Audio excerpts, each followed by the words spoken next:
Hello, welcome everybody. Glad to see you all here. It is a great honor tonight to introduce and to welcome Saru Jayaraman to the Food Literacy for All class. So we are so fortunate to have the opportunity to learn from her this evening. Saru is a leading voice in the workers' rights movement with a particular emphasis on raising the livable minimum wage. Saru is the co-founder and co-director of the Restaurant Opportunity Center, ROC, whose mission is to improve wages and working conditions for our nation's 12 million restaurant workers. So after 9/11, together with displaced World Trade Center workers, Saru co-founded ROC, which now has more than 18,000 worker members, 200 employer partners, and several thousand consumer members in a dozen states nationwide. So Saru is no stranger to Michigan, and actually ROC Michigan was founded here in Southeast Michigan in 2008, and I believe she had meetings related to the work going on in Detroit all day today. Saru is also the director of the Food Labor Research Center at UC Berkeley. She's a graduate of the Yale Law School and the Harvard Kennedy School of Government. I'll just show you, these are Saru's books. The New Urban Immigrant Workforce, Behind the Kitchen Door, and most recently, which just came out in 2016, is Forked. Behind the Kitchen Door is a national bestseller. And we would really never get to hear Saru speak if I list all of her impressive awards and accomplishments, but I'll just highlight a couple of them. So for one, she was listed in CNN's Top 10 Visionary Women. She was recognized as a champion of change by the White House in 2014, and she was a James Beard Foundation Leadership Award winner in 2015. Now we're going to keep with tradition here, and we have a clicker question. So which of the following is not true about Saru? A, she co-founded ROC United with displaced World Trade Center workers after 9/11. That's a test to see if you were listening. B, New York Magazine named her one of the 11 most influential people in food. C, she started a soup restaurant called Jayaraman. D, she described Zingerman as a high road business in her new book, Forked. E, she suggests dining out should include asking restaurant owners and managers about working conditions of his or her employees. Okay, so what do you guys think? Which is not true?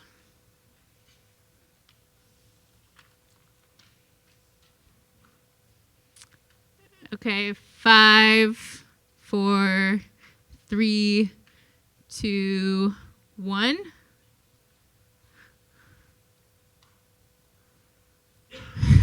That's correct. To my knowledge, she did not start that restaurant, but it could be a good idea. Okay, a couple more questions before we invite Saru up. Have you ever worked in the restaurant industry? And that can include anything from being a server to working in the kitchens to everything in between. 3, 2, 1.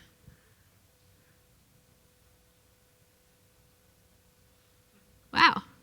Okay. Great. And one more question for you, just to see where you start. Saru wanted to see where you guys are at before she starts here. What is the federal minimum wage for tipped restaurant workers? What do you guys think?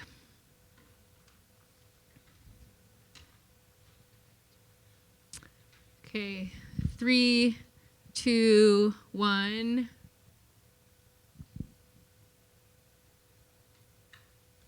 Okay, so you guys have a sense that it's really low. It is, in fact, $2.13 an hour. Great. And so with that, I'm going to, or do you want to come up after the video? Okay, we're going to show a video.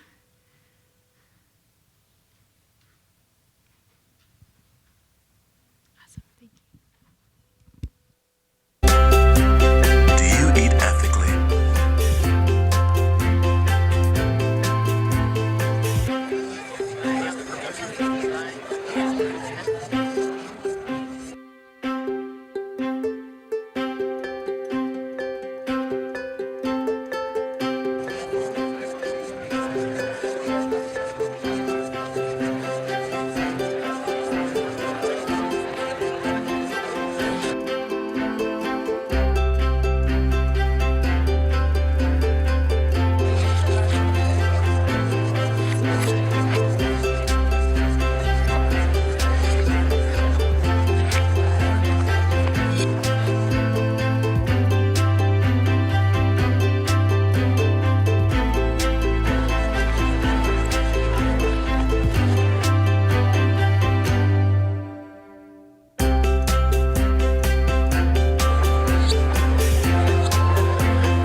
So,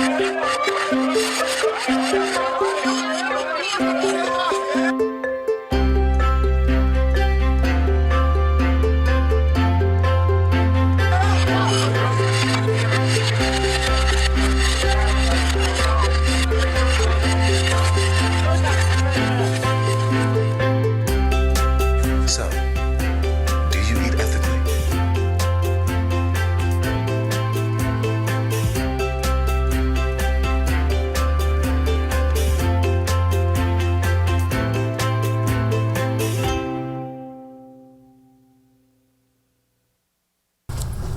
Cool. So, let's see. What struck people in that video? What was something that you maybe hadn't thought about or not thought about that just struck you watching that video? Yep. Knowing what the law is about tips and seeing who's taking the money and who isn't getting the money. Okay, did you guys hear that? So knowing what the law is about tips. It's not the law about tips, it's the law about the tip minimum wage. She'll explain in what I think that's what you meant. And seeing who gets the money and who keeps the money. We'll talk about that. What else? How hard it is to advance to another position. Yep, very hard to advance to another position, yes. Yep. I've never really thought about how hard it is to find childcare when you're working at night. Yep. People work late night shifts till 2 and 3 in the morning. Who's going to watch your kid? And what are you going to do with your kid at 2 and 3 in the morning? I'm pretty loud. What else? Yep. The restaurant industry has some of the highest rates of sexual assault and harassment on a daily basis. You read my book. I'm going to talk about that. Thanks for raising that. What else? Yep.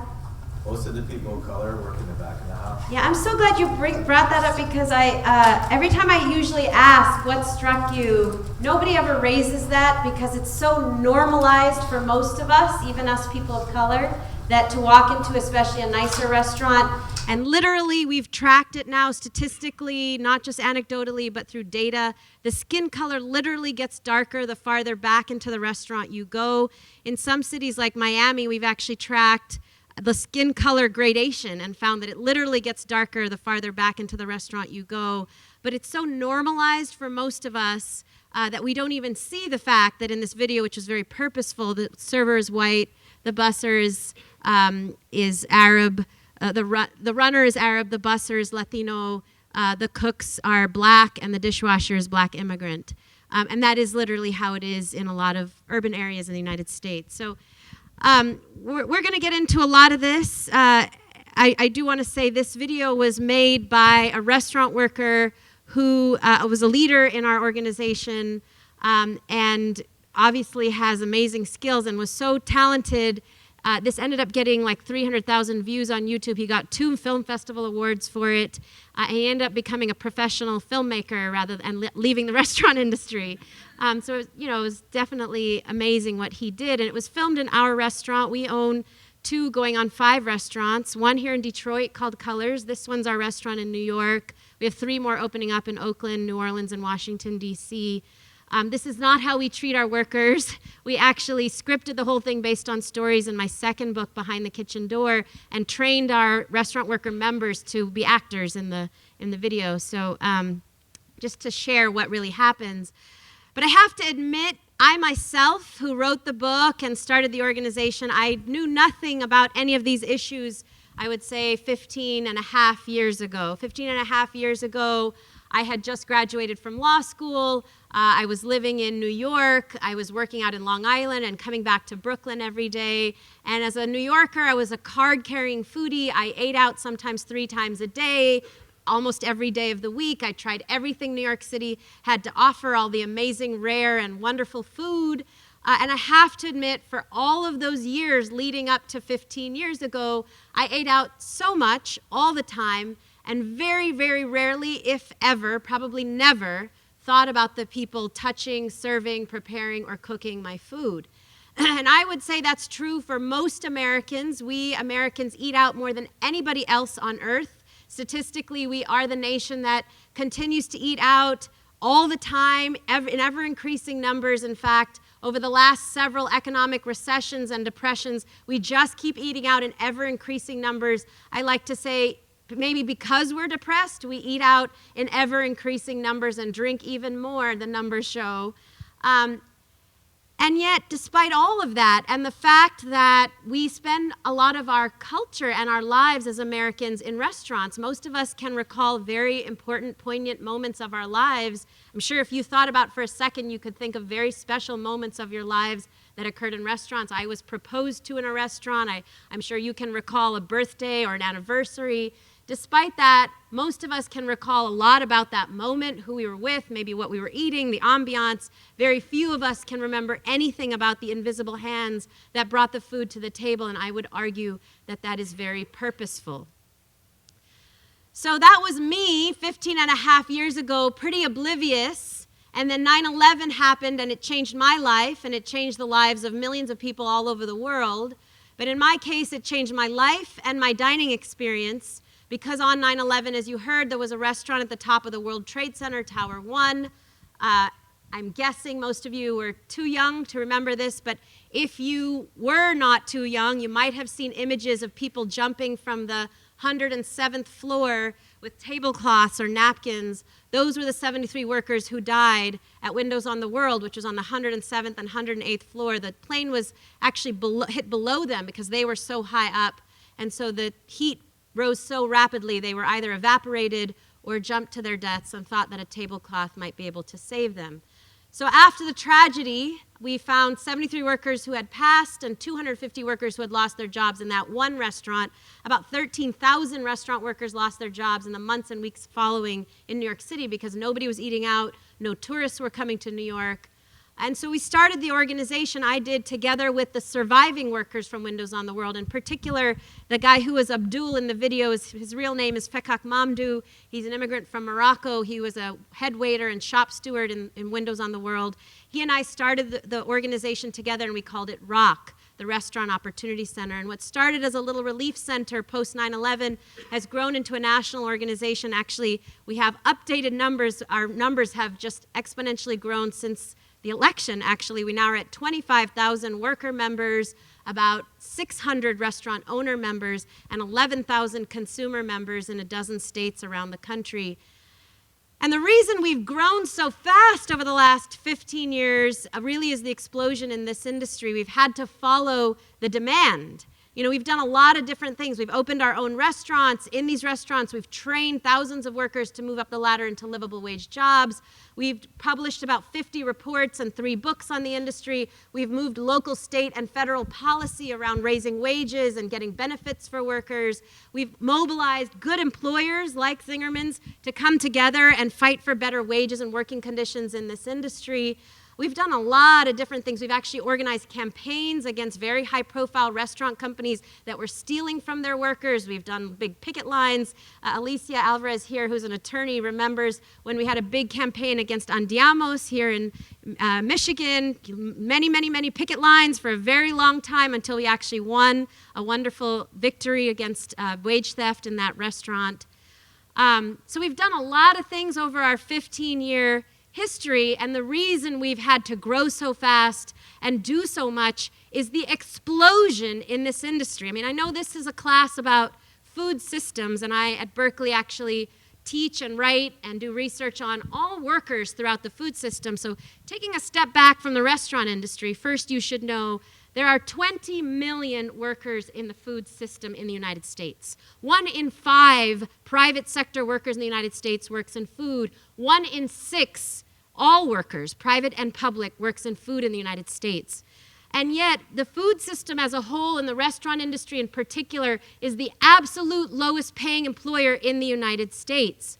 And so for those of you that couldn't care less about the workers who pick, harvest, produce, and serve your food, if you only care about locally sourced and organic cuisine, here's some data that should make you think twice about whether to think about workers in the food system. This is the largest and lowest paying employer in the United States, the food system. And right now, 1 in 3 working Americans works full-time or more than full-time and lives in poverty. And by 2021, economists predict 1 in 2 working Americans will work full-time or more than full-time and live in poverty, meaning they cannot afford to eat.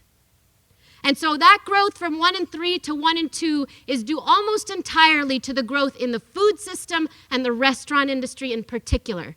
And so for anybody who cares about a good food system, if you aren't paying attention to the fact that most of America works in food and can't actually afford to eat, then you cannot have a sustainable food system, because there will not be any food system to talk about. There will not be a GDP, there will not be an economy when half of the country requires public assistance to eat or just cannot eat, period. So why should you care? Even if you don't care at all about these people, you should care because there will be nobody to do the things you need to eat, because they won't be able to afford to survive. So within that context of 20 million workers, by far the largest segment of the food system is the restaurant industry. Of 20 million workers, a full 12 million are in one industry alone, the restaurant industry. Actually, put aside the rest of the food system, the restaurant industry is not just the largest employer within the food system, it's actually the largest employer, period, in the United States. The largest private sector industry in the United States is the restaurant industry. 1 in 11 American workers works in this one industry, and 1 in 2 of us, as was proved by the question, has worked in this industry at some point in our lifetimes. And yet, despite the industry's growth, despite the fact that it pretty much employs everybody in the United States, despite the fact that actually the restaurant chains report record high profits year after year, and yes, we can talk about that because I know typically the mythology is that this industry has the smallest profit margins. Despite the fact that you hear that this industry has record high profit margins and growth, despite all of that, it is the absolute lowest paying employer in the United States. In fact, every year, the U.S. Department of Labor puts out a list of the 10 lowest paying jobs in America. And 7 of the 10 lowest paying jobs in America are in this one industry alone, the restaurant industry. 7 of the 10 lowest paying jobs in America are restaurant jobs. And guess what the 8th lowest paying job above restaurants is? Anybody? Farm workers. Farm workers actually get paid more than restaurant workers. They're the 8th lowest paid job in America. So 8 of the 10 lowest paid jobs in the United States are one segment of the entire economy, food. You just can't think about a sustainable food system if you're not thinking about sustainable wages and working conditions for the people in it, because there cannot be a sustainable food system without those people's survival and ability to thrive. So 7 of the 10 lowest paying jobs in America are restaurant jobs, and you really just have to stop and ask yourself, how is it that this booming industry that I've told you is growing every year, even during economic recessions and depressions, because we all just keep eating out and eating out, how is it then, if they're doing so well, that they continue to pay the absolute lowest paid wages of any industry in the United States? Well, if you read my book, you'll know it's due to the money, power, and influence of a trade lobby called the National Restaurant Association. We call it the other NRA. It's been named one of the top 10 most powerful lobbying groups in Congress. It's that NRA you haven't heard about. It's very, very powerful in every state legislature. It's the primary voice against raising the minimum wage or providing paid sick days, or it's been a huge voice against health care reform, or really pretty much any issue that affects restaurant workers. They have been the loudest voice opposing any issue regarding workers. And it turns out, in doing research for the newest book, Forked, we were wrong. We thought the other NRA maybe dated back 30 years, maybe 50 years. I thought, they've been around maybe a couple decades. Turns out, no. The other NRA's history and power through its predecessors date back 150 years to the emancipation of the slaves. Because it turns out that tipping did not originate in the United States. It originated in feudal Europe. So think Downton Abbey, or has anybody seen Downton Abbey here? Okay, or if I'm a bit of a nerd, I read a lot of Old English literature like Jane Austen or Jeeves and Wooster or Thackeray, or I don't know if you ever read any of this stuff. I do in my spare time. And you'll see all these references to tipping, because in feudal Europe, nobles and aristocrats would give tips as gratuities. If you go to the origin of the word gratuity, is gratis or extra. always on top of a wage. Serfs and vassals in feudal Europe always got a wage from aristocrats and nobles, and tips were an extra, noblesse oblige, something that a superior gave to an inferior, always on top of a wage. So that idea came to the United States in the 1850s and 1860s, right around the time of emancipation, because that is when rich Americans started to travel to Europe and come back and try to show off that they knew the rules of Europe. And when they came back in the 1850s and 1860s and tried to tip people here in the States, there was actually a massive populist resistance to the notion of tipping. So big and so successful that 6 states in the United States actually passed complete prohibitions on tipping. The movement said tipping is undemocratic, it is un-American, you should get good service regardless of how much you can afford to tip, and by the way, we think employers should pay their workers, not customers. This is a vestige of the feudal system, and we reject it, is what this populist movement said. That movement, by the way, spread to Europe.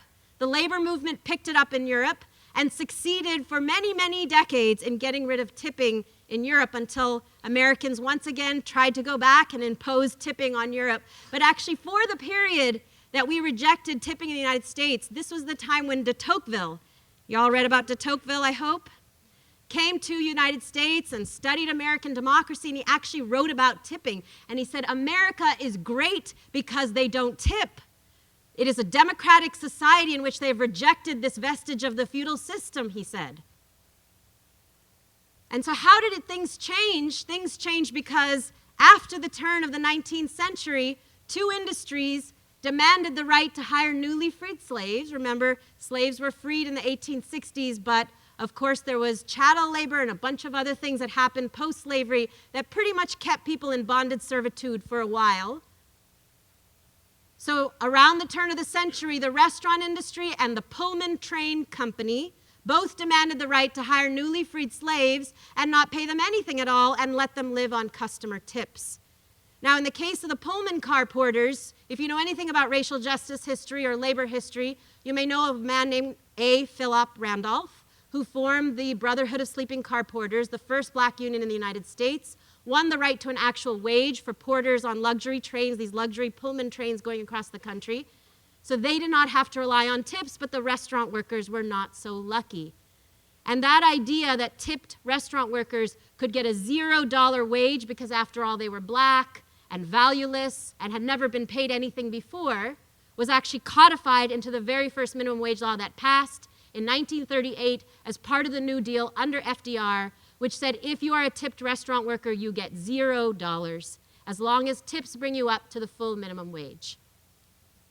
And we went from $0 in 1938 to a whopping $2.13 an hour in 2017, and an even more whopping and impressive $3.38 here in the great state of Michigan. Now, 7 states rejected this system over the last 40 years. California, Oregon, Washington, Nevada, Montana, Alaska, and your neighboring state of Minnesota, over the last 40 years said, absolutely not. This is a legacy of slavery. This industry has to pay the full minimum wage like every other industry and let tips be on top of that. And in fact, research shows that those 7 states are faring better on every measure than Michigan and the 43 states with lower wages for tipped workers. Higher restaurant sales per capita, higher job growth in the restaurant industry, higher job growth among tipped workers, servers, bartenders, even higher rates of tipping. People tip better in the states where people actually get a wage, despite mythology that the Restaurant Association loves to tell workers, if we paid you a wage, nobody would tip you anymore. Can anybody guess what is the state that tips the best? Who tips the best in the United States? It's not California. I live there. We don't. No, I heard somebody. No, it's definitely not New York. New Yorkers don't tip well. It's not Minnesota. No, it's Alaska. Alaskans tip better than anybody else on earth, in the United States, I should say. I'm pretty much on earth because people don't do this in other countries. Alaskans tip the best in terms of a state. Yes, it's true, San Francisco has the highest tipping average of any city in the United States. In both of those cases, we've had the same wage for tipped and non-tipped workers for 40 years, and people tip better.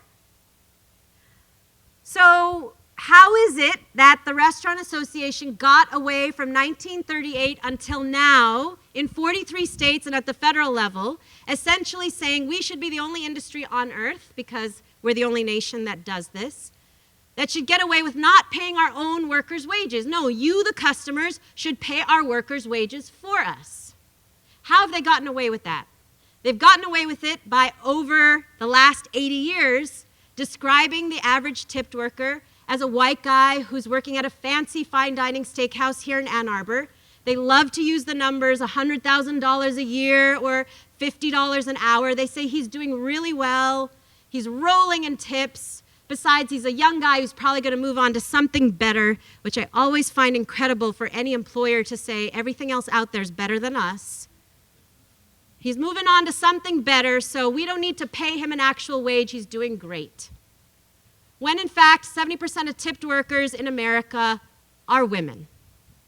They are women who work at IHOP and Applebee's and Olive Garden, Red Lobster, Chili's, Denny's. They're women whose median wage, including tips, is $8.50 an hour. They're women who use food stamps at double the rate of the rest of the U.S. workforce, which means these are women who can't afford to feed their families. And yes, they have families. 40% of these women are single mothers. Their median age is 35, it's not 16.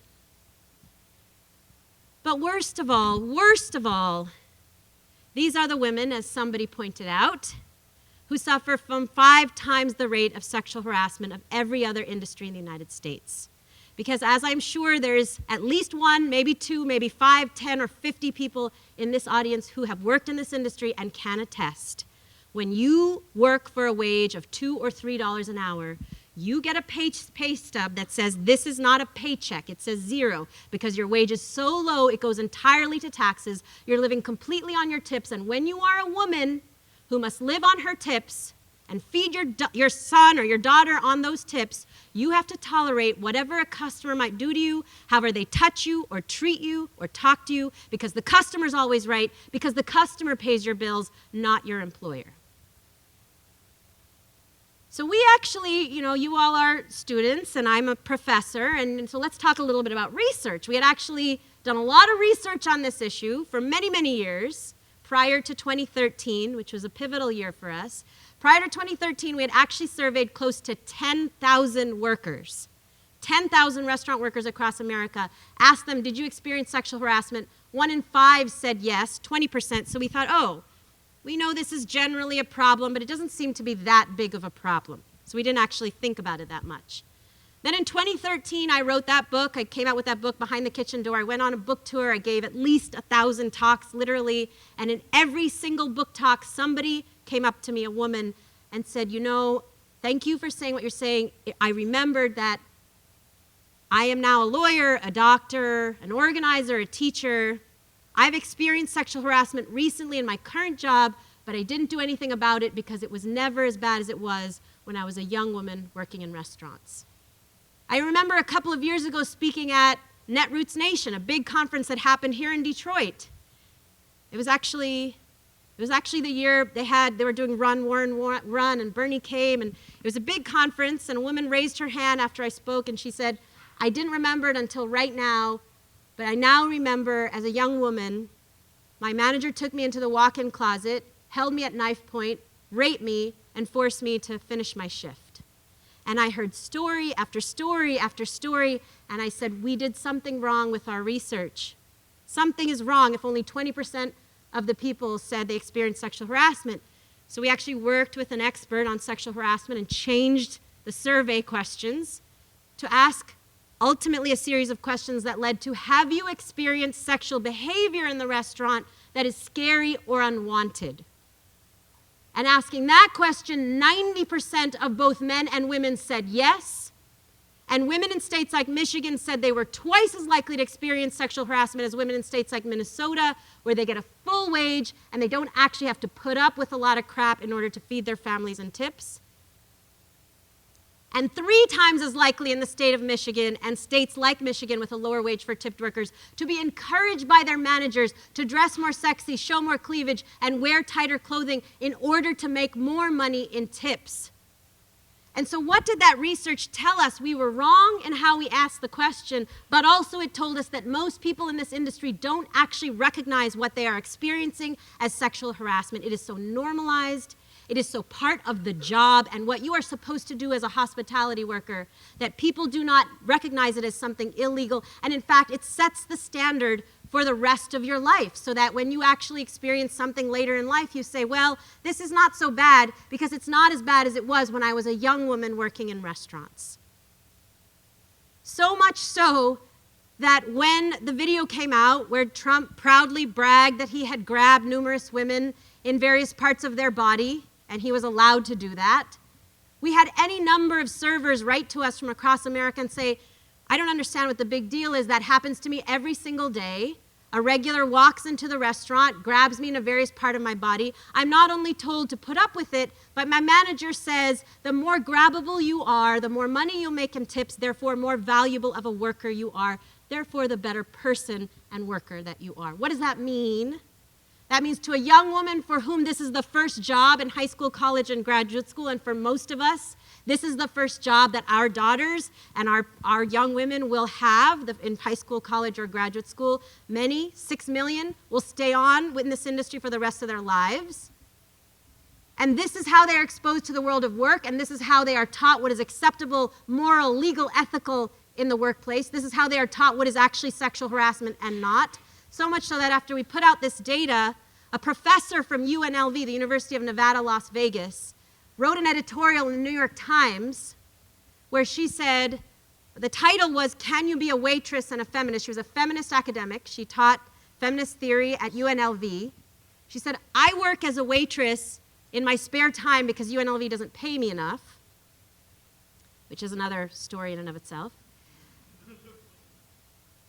So I work as a waitress in my spare time. Even me, until I read this report, I did not recognize what I was experiencing as sexual harassment because it is so normalized. It is so much a part of the job. It is what we are told to do on a daily basis. And the more willing we are to put up with it, and the more attractive we are to somebody who wants to grab us, the better worker we are. In fact, while we were putting out this research, a new segment of the industry emerged. It's called the breastaurant. And it's actually one of the fastest growing segments of our industry, and it's actually not just Hooters. There's another company called Tilted Kilt, and one of the fastest growing chains in America is a company called Twin Peaks. Do you have Chili's here in Michigan? So it's not just Hooters and Twin Peaks. I took my kids to Chili's a few years ago. You know, it's not my favorite place, but they were hungry and we had to stop somewhere. So we stopped at Chili's. Look around, there was a family restaurant. I had my little girls with me. Look around, 9 out of the 10 servers are women, as they are in most of these restaurants. And the uniform is a tight t-shirt with the word fresh across the breasts. That's what I call a breastaurant. And the stories, if you continue to read Forked, you will find these stories not coming from Hooters and Tilted Kilt and Twin Peaks, but from Chili's and Olive Garden and Red Lobster and Denny's and IHOP and even the fancy fine dining restaurants. One of the most poignant stories in my first book, Behind the Kitchen Door, my second book, Behind the Kitchen Door, was a young woman who graduated from the University of Maryland with honors, really wanted to go into the hospitality profession, wanted to be a hospitality professional, started work at a very fine dining restaurant in Washington, D.C., serving senators and congresspeople, was asked by the manager to show more cleavage, was sent home many times saying you got to wear something tighter and sexier so you can make more money in tips. And every day the maitre d' would stick his hand down her pants and his thumb up her butthole. And every day she felt like she had to tolerate it as a young woman who was new to the industry because she thought that's what comes with the job. And this kind of harassment continued day after day until she was finally taken one evening to a co-worker's apartment and raped. And Nikki said, you know, it's not that it happened in the workplace. It's not that my manager raped me. It wasn't even that a customer raped me. But the culture of asking a woman to sexualize herself in order to earn her income in tips ultimately results in a culture of rape and assault and harassment that lasts far beyond the restaurant industry into the rest of our lives. and in my opinion results in a lot of women in America accepting Donald Trump's behavior as normal, in fact, in some ways encouraged, and what we want to see in a man. So, realizing our mistake, realizing we had made a survey error. We had made a survey error, and there was actually enormous amounts of sexual harassment, and that sexual harassment was directly related to the fact that we accepted a system in which workers were paid $2 and $3 and $4 an hour. In 43 states in the United States, we launched a campaign in 2013 called One Fair Wage, all about raising the minimum wage and eliminating this legacy of slavery, asking this industry to pay a full wage with tips on top like every other industry. We had tremendous momentum and success. We got Congress to introduce 3 bills, 8 states introduced legislation. We had the New York Times came out in support of us. But the biggest moment occurred in the summer of 2015 when I sat down with a man named Danny Meyer. So how many people know who Danny Meyer is? All right. Danny Meyer is probably the foremost fine dining restaurant owner in the United States. He started a company called Shake Shack. He started Union Square Hospitality Group, which is all the fine dining restaurants surrounding Union Square in New York City. He started many more fine dining restaurants in other parts of the country. He has written several books on the industry, one called Setting the Table, that's sort of like the gold standard for fine dining restaurateurs. If you ask most fine dining restaurateurs here in Ann Arbor, do you know who Danny Meyer is? They will know. So Danny Meyer and I sat down for the first time in 2015, and the truth is we had been working with lots of employers for over a decade, but I had never sat down face-to-face with Danny. So I sat down with him. I told him everything I just told you. I said, it's a legacy of slavery. It's an issue of sexual harassment. And he said, you know what? I've hated this system for 20 years. You've given me the impetus to do something about it. And he asked me to present to all his managers and chefs. And the general manager of the Modern at the MoMA was there and said, I hate this system. I want to be the first to pioneer something different. And they created something called Hospitality Included. Now, our campaign is not to get rid of tips. It's to actually have one wage, as they do in Minnesota or California or Alaska. Just one wage with tips on top. Danny took it a step further and said, I'm going to get rid of this system altogether. I'm going to provide revenue share for all of my workers, and I'm going to guarantee that they're going to get everything they used to get in tips now in profit, in revenue share and wages. And he did. In fact, he launched the program. It got international headlines. The next day, the New York Times published an op-ed by me on the history of tipping. 3 days later, New York Times editorial board came out in support of our campaign, saying we just need to get rid of this system. And 3 weeks later, USA Today's editorial board came out in support of One Fair Wage. And what followed was literally 200 restaurant companies after Danny Meyer, very large companies, deciding to move in this direction and either eliminate the lower wage for tipped workers or tipping altogether. And in fact, the restaurant some of us are eating at tonight came about, the no tipping policy at the restaurant we're going to came about as a result of this long process of talking to lots of restaurant owners all over the country about the fact that we need to get rid of the lower wage for tipped workers. If you want to go a step further and get rid of tips, we are only supportive if you can guarantee that your workers will get exactly what they used to get in tips now in wages.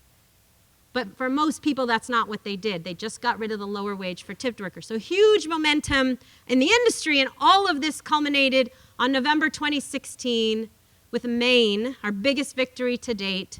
Maine became the 8th state in the union and the first East Coast state in U.S. history to raise the wage to 12 and fully eliminate the lower wage for tipped workers. Following Maine, we've got 6 more states following: Massachusetts, New York, D.C., Illinois, Missouri, and Michigan. We are moving a ballot measure, thank you. We are moving 2 ballot measures at Rock here in Michigan.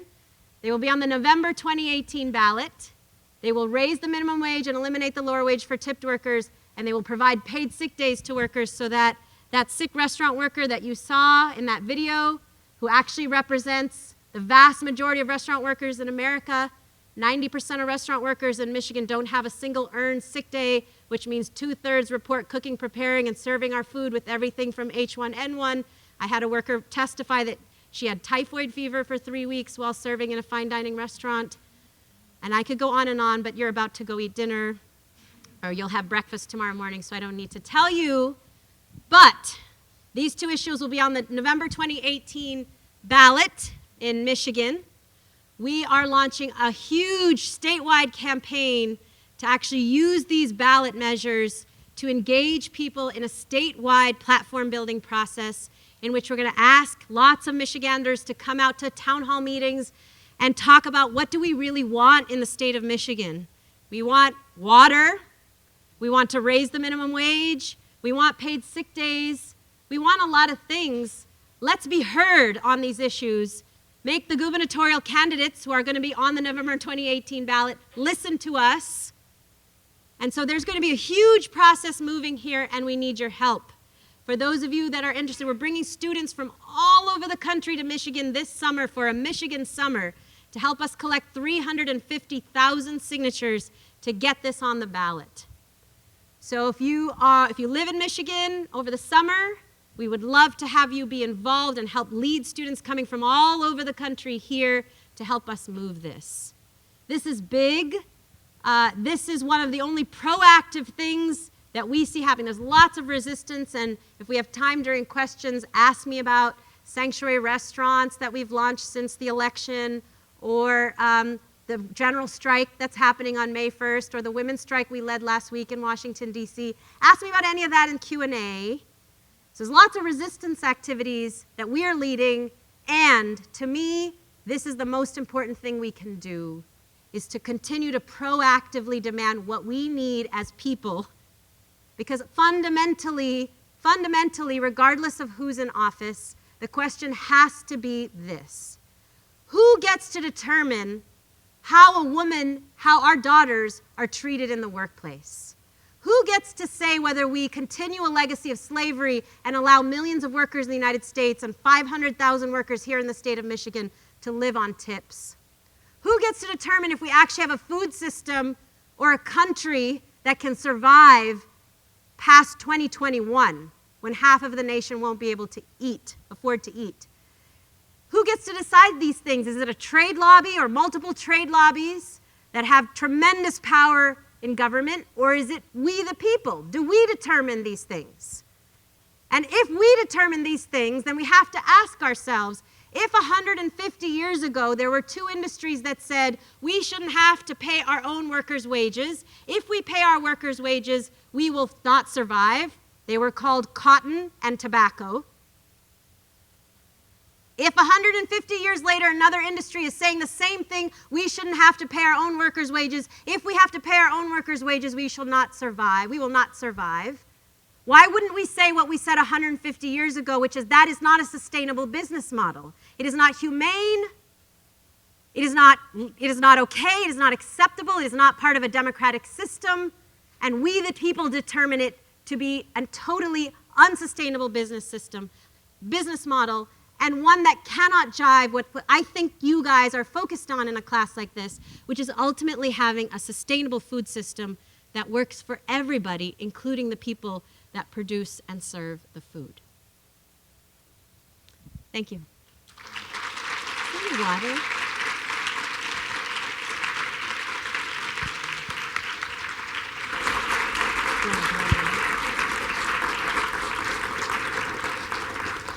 Thanks so much. We'll do a panel. All right, plenty of time for questions. Just give us 1 second.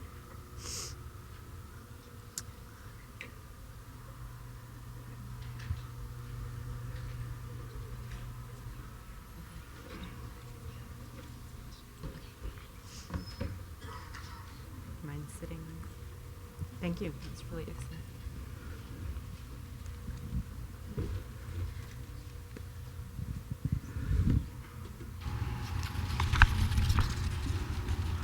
Yes, we'll start right in front here. Katie, can you?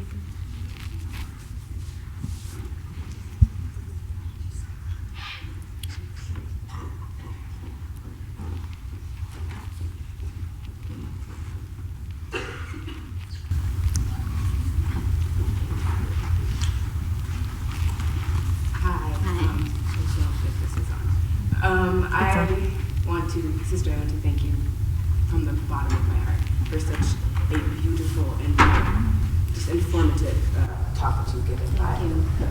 Thank you for saying things that other people are not willing to say. I wanted to ask regarding your clicker quiz at the beginning.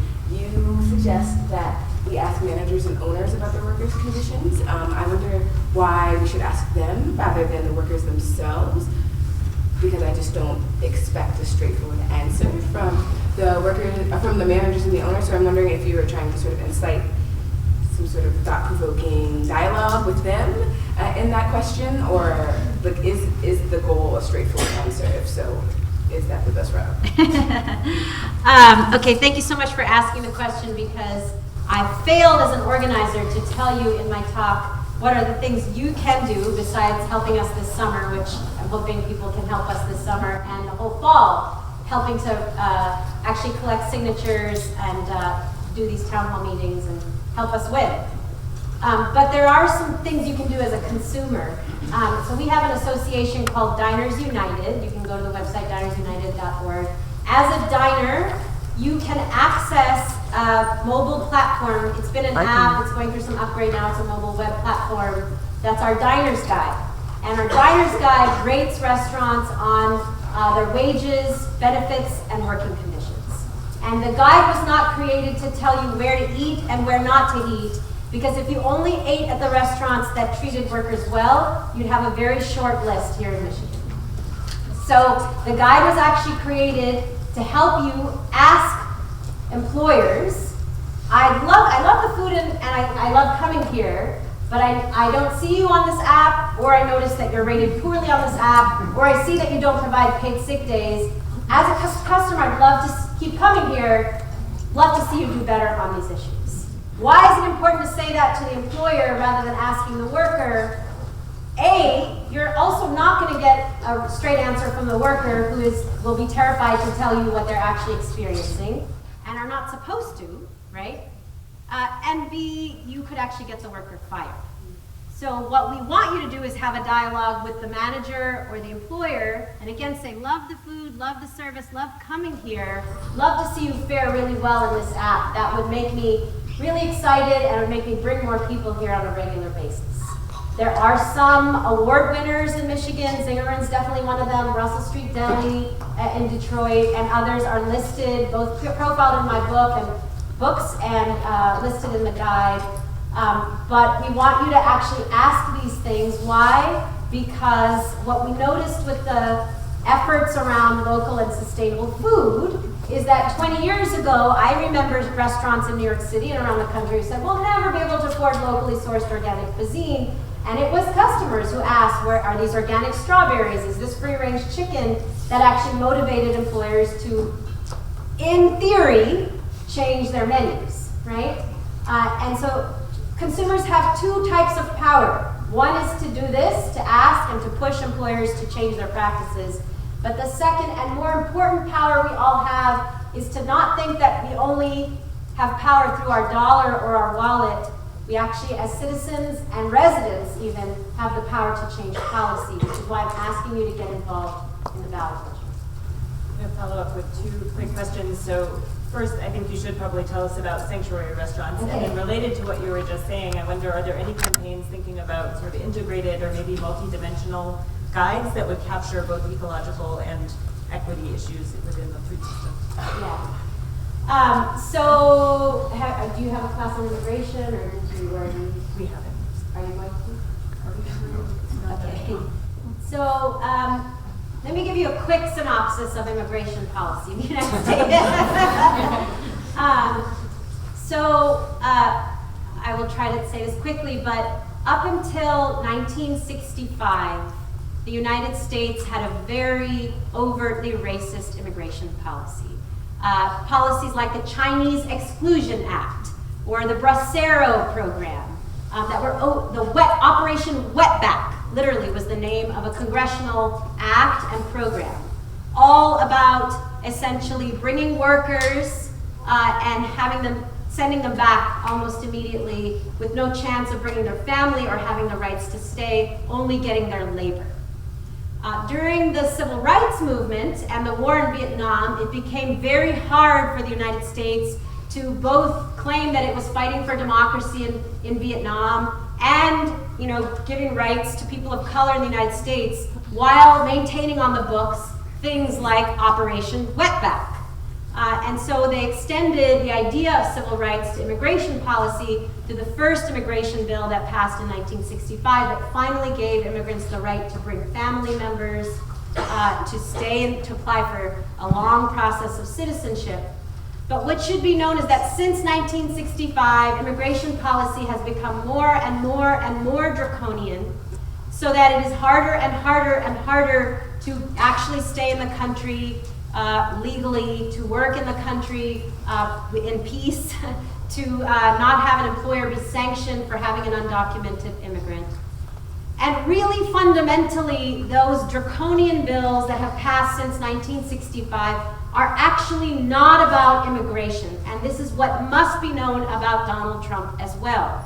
There has never been an intent by the corporate powers that be to deport 11 million people from the United States.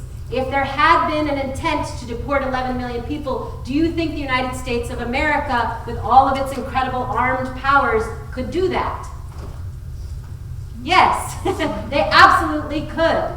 And they choose not to because immigration policy is not about getting rid of 11 million people. It is about labor policy. It is about creating a class of people that is terrified to speak up on the job, that feels like it has no rights, that feels like a second tier of citizenship. And the more fear you create, the more you suppress people asking for raises or the ability to stay on. And frankly, the more you do that, the more you suppress wages for everybody else, not just immigrant workers, because there will always be a preference by certain employers for the cheaper workers. So it really must be understood that what is being talked about right now, the rhetoric of let's deport 11 million people, is not actually about deporting 11 million people. No, in fact, Donald Trump himself relies on undocumented immigrants. I'm sure you know undocumented immigrants made the Make America Great Again hats. They were pretty much solely responsible for making those hats. Donald Trump employs thousands of undocumented immigrants at his hotels and restaurants and relies on them. No, this is about creating a climate of fear in which workers feel afraid to speak up for their rights, or higher wages, or pretty much anything else. And so our employer partners, Singerman's included and others, before the election were already going through the worst labor shortage in the history of our industry. They were growing so fast, and because wages are so low, couldn't find enough workers or retain enough workers to sustain the industry. So when the election happened and fear and rhetoric was the name of the game, the employers got together and wrote an open letter, business person to business person, and said, look, we're already going through a labor shortage. It's very hard to retain workers. We are the largest employer of immigrants. We are the largest employer of Muslims. We are the largest employer of LGBTQ workers. We are the largest employer of women. This climate of fear and tension is hurting our business, making it much harder for us to retain workers. They wrote this open letter, and then together with us, they created placards say sanctuary restaurants and stickers that say sanctuary restaurants. And they stood up together, and what started as maybe 12 or 20 restaurants has grown to 600 restaurants around the country that have now signed on as sanctuary restaurants. They are not claiming that they're harboring undocumented immigrants. A restaurant doesn't have the power of a city to harbor anybody. They are saying we're creating a hate-free, discrimination-free environment. The motto is a place at the table for everyone. And if you go to the sanctuaryrestaurants.org website, you'll see cards that you can download as a consumer to give to employers, encouraging them to sign on, and a card you can give to workers with a mobile text number that workers can text into in order to get assistance if they're experiencing any kind of harassment or discrimination or attack in the workplace, which is unfortunately happening a lot since the election. I've got two questions. First of all, your presentation was powerful. It's one of the most powerful presentations I think that we've seen. Can you talk first a little about what Colors does, the Colors restaurants, and secondly, why the emphasis on the state of Michigan for the wage campaign? Yeah. Great question. So, Colors was founded because after 9/11, the workers from Windows on the World who were displaced wanted to create a restaurant that they co-owned in the name of their fallen comrades. And so I, who co-founded the organization with them, really didn't want to open a restaurant.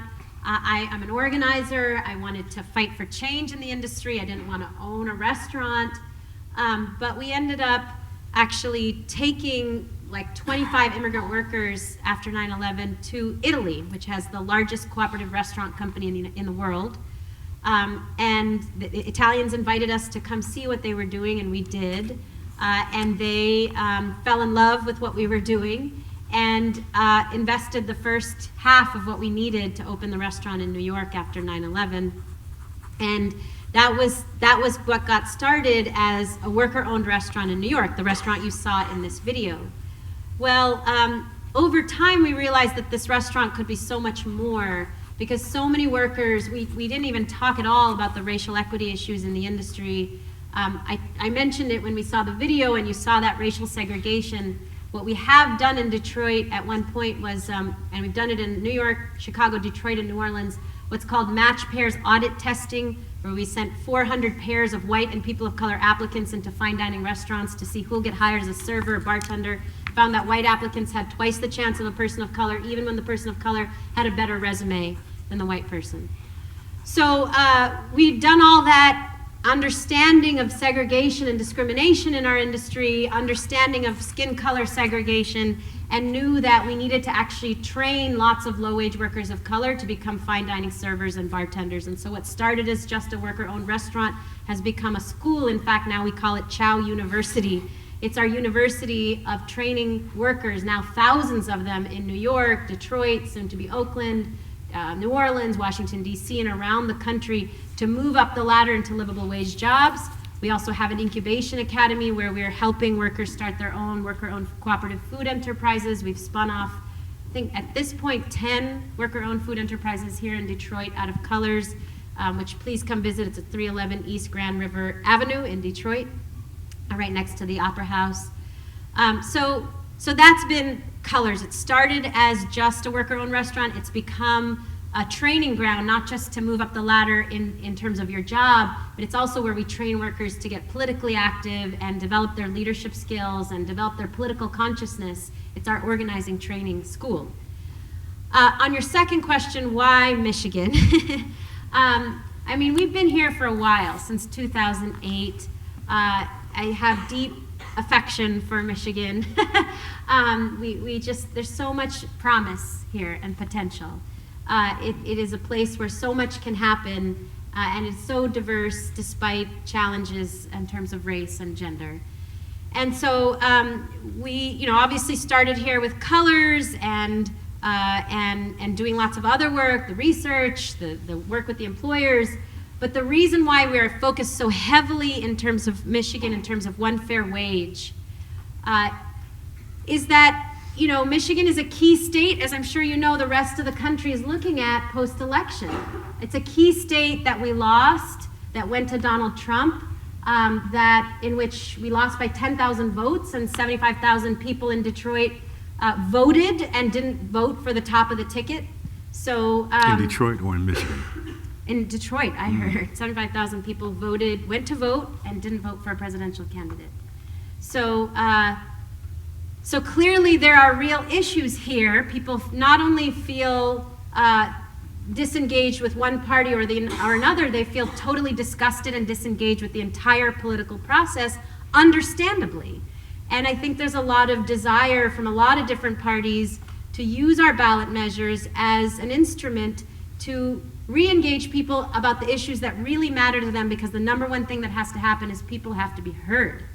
That's the real problem right now. People aren't listening to people on the ground.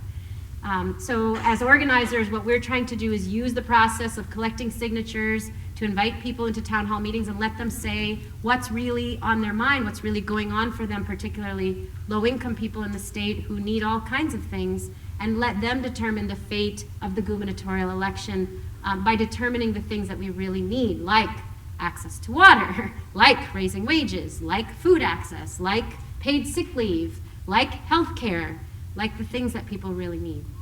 Thank you.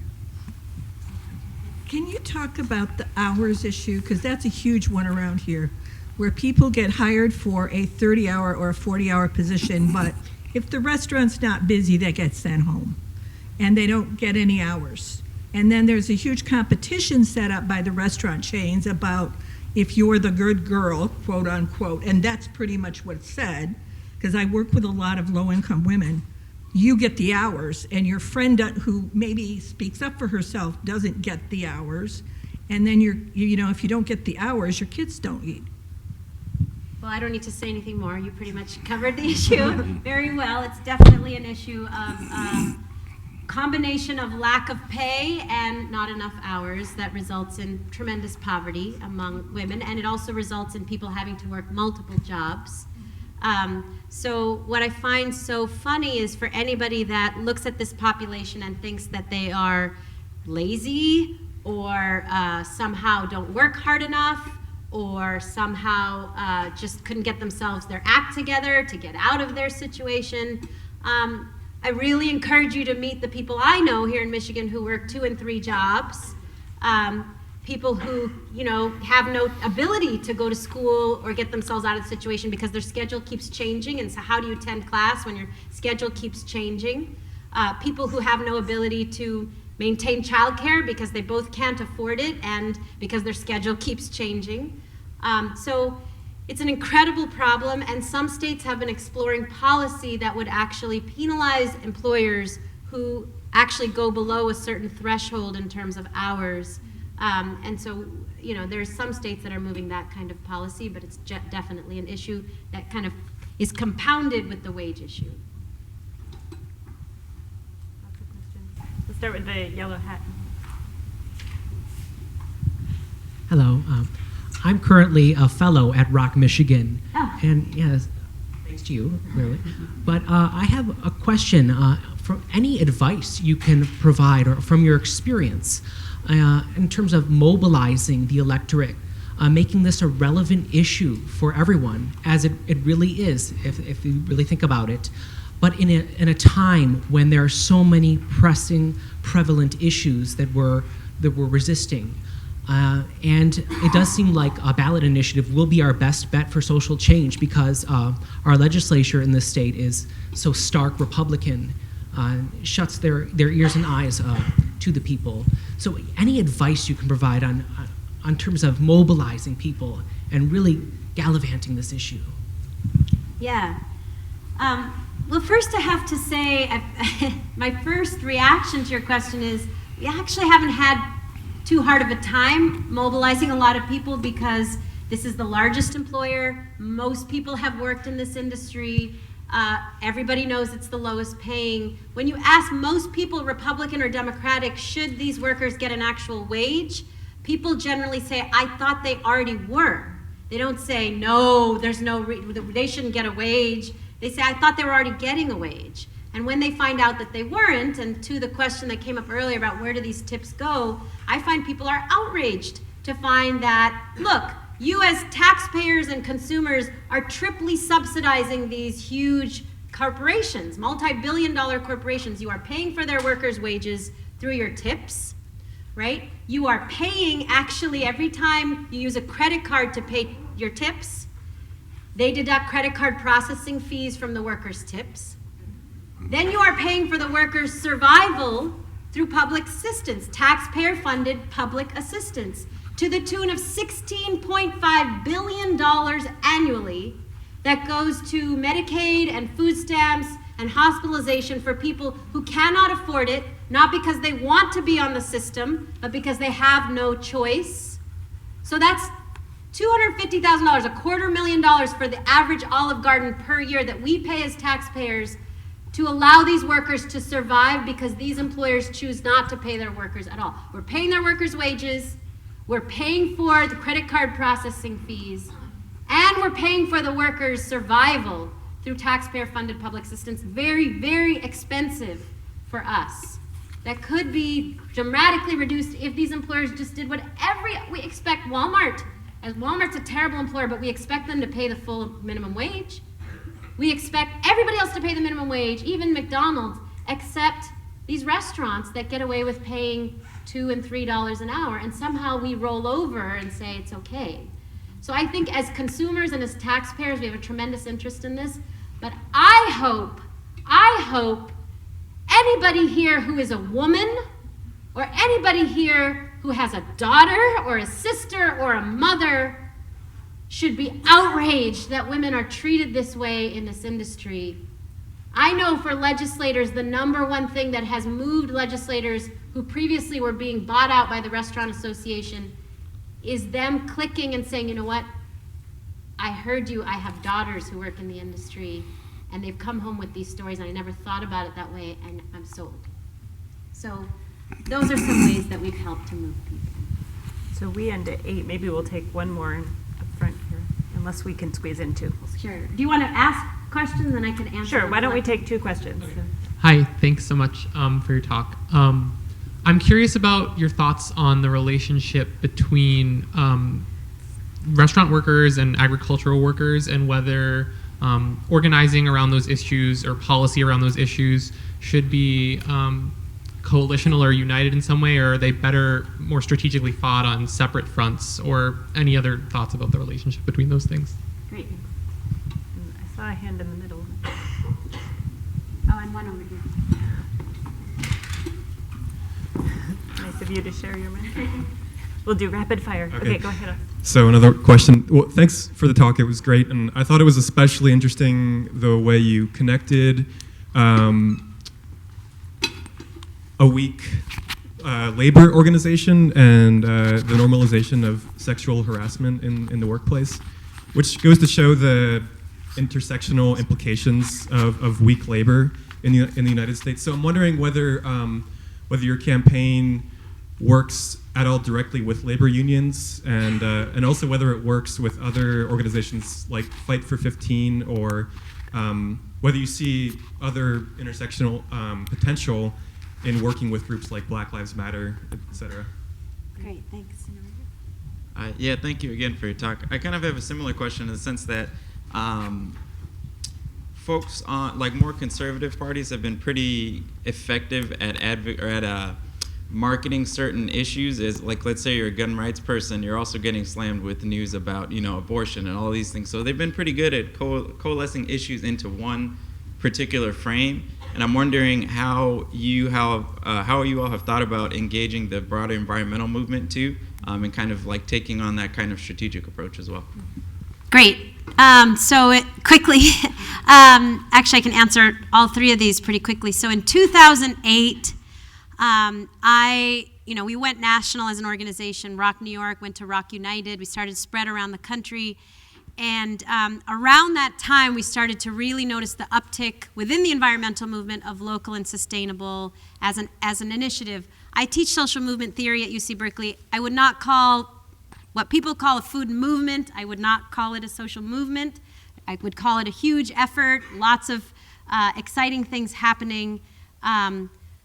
I don't even think what we're doing right now is a social movement. I think there's a broader social movement about to arise in the face of this administration. But I will say we saw tremendous success on the part of food activists to get, as I was saying, restaurants and other industry folks to think about local and organic, and they did it through consumers. And so we thought, how could we replicate that initiative's success? And also, how could we partner with it to expand the definition of sustainable food to include sustainable wages and working conditions? So in 2008, we actually founded the Food Chain Workers Alliance, which is an organization of workers throughout the food system, from farm workers to meat and poultry processing workers to food retail and distribution workers to food service workers, including restaurant workers.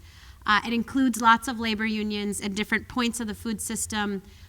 There is no unionization in restaurants. Less than 0.001% of all restaurants in the United States are unionized, and the union that had jurisdiction over the restaurant industries pretty much said, rock, do what you're going to do.